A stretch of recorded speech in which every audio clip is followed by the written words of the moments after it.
வாழ்க்கை என்றைக்குமே எப்போ நிறைவாகுதுன்னா,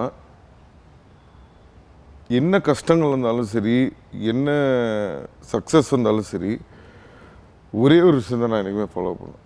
உயிர் இருக்கா இல்லையா? அப்போ அது இருக்குன்னா, இன்னும் நம்மளுக்கு கடவுள் டைம் கொடுத்துருக்காருன்னு அர்த்தம். அது போகுதுன்ற நேரத்தில் மட்டும்தான் நம்ம கவலை பண்ணோம். ஐயோ, இதுக்கப்புறம் நம்மளுக்கு பண்ணுறதுக்கான வாய்ப்பு இல்லையேன்னு.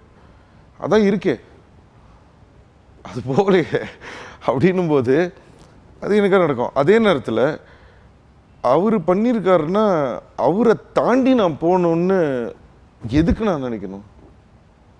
அது அவருடைய உழைப்பு. அந்த உழைப்புக்கு அவர் ஒரு உயரத்தை ரீச் பண்ணியிருக்காரு.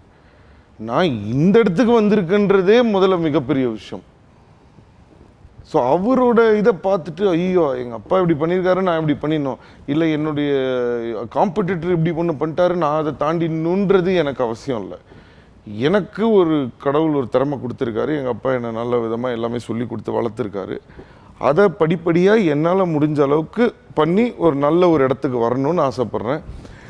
ஸோ இந்த கேள்வியை நீங்கள் என்னை கேட்குறத விட, இந்த உயிர் என்னைக்கு கடவுள் கூப்பிடுறாரோ அப்போ போகும்போது அப்போ நீங்கள் வேணால் பாருங்கள், கம்பேர் பண்ணி நான் பண்ணியிருக்கேனா இல்லையான்னு. மேபி பண்ணியிருந்தாலும் எனக்கு சந்தோஷம்தான், பண்ணலனாலும் எனக்கு சந்தோஷம்தான்.